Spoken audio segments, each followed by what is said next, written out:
Hello and welcome to my presentation.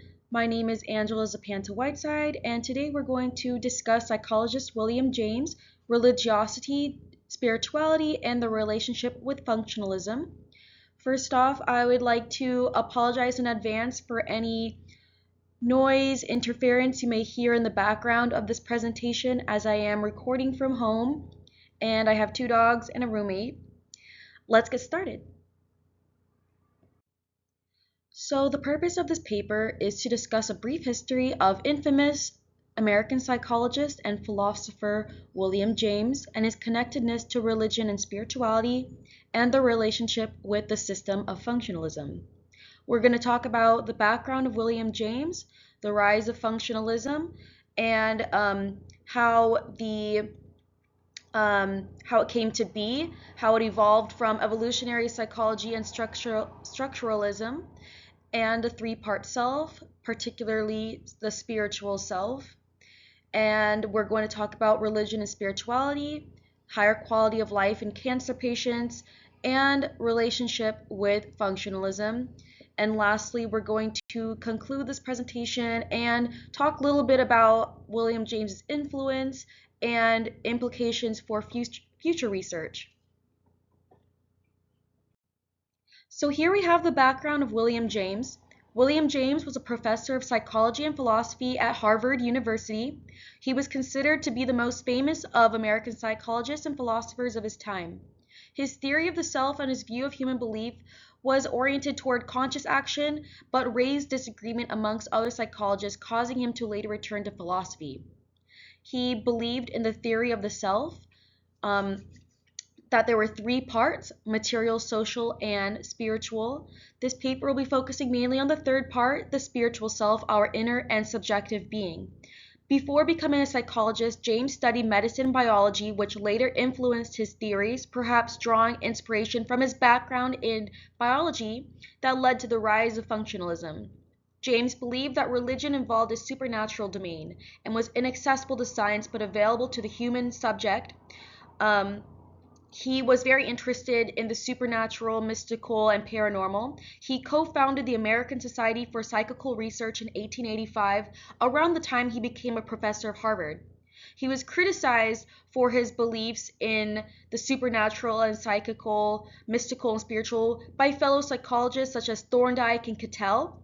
James believed in the importance of religion, but more so regarding the individual's religious experience rather than the organization aspect of it. James suffered from illnesses such as American nervousness and seasickness. These symptoms were similar to vertigo and involved insomnia and depression. William James was the precursor to functionalism. He did not found it, but before functionalism, there was the evolution revolution and structuralism and evolutionary psychology. Structuralism is a theory of consciousness that seeks to analyze the elements of mental experiences, such as sensations, mental images, and feelings, and how these elements combine to form more complex experiences. Structuralism was founded by Wilhelm Wundt and further developed by Edward B. Titchener. Charles Darwin's theories of evolution influenced James's precursor to functionalism. There was evolutionary psychology, which is that human behaviors influence physical and psychological predispositions that help aid in the human survival and biological goals of reproduction. Evolutionary psychology emphasizes the function of the mind, not its structures. James diverted the spotlight of structuralism to functionalism and discarded Wundt and Titchener's theories because he believed in a stream of consciousness, no longer the individual parts that Wilhelm Wundt and Edward B. Titchener were proposing. Functionalism is a system of psychology that is concerned with how the mind functions, how it works, and helps its organisms to adapt to the environment. Religion and spirituality, which we're going to cover later and discuss further about how they help particularly cancer patients, adapt to and manage pain and suffering due to cancer. So, religion and spirituality have a connection with functionalism in that they are helping these organisms, the patients, adapt to their newfound environment surrounding their challenges with illnesses due to cancer. So in my research paper, I cover several articles that support the relationship between religion and spirituality and how they are associated with higher quality of life and their relationship with functionalism. But in this presentation, I'm just going to analyze one of them. It was conducted in 2018 by Bay et al., and it examined the associations between spirituality and overall quality of life of Black patients that were suffering from cancer. All the participants completed several scales and surveys that were measuring their severity of pain and their quality of life, how they viewed it, and their spiritual well-being. There was a Pearson correlation and multiple linear regression analysis that was conducted to examine the associations between spirituality and overall quality of life and quality of life domains, and to identify the predictors of overall quality of life and quality of life domains. There were significant findings. They found that patients that did have a higher quality of life was associated with higher levels of religion and spirituality. There are two key implications that can be drawn from this study. The first is that spirituality is associated with decreased pain and lower symptom burdens and may serve as a protective factor against diminished overall quality of life, specifically social, emotional, and functional domains in Black patients with cancer pain.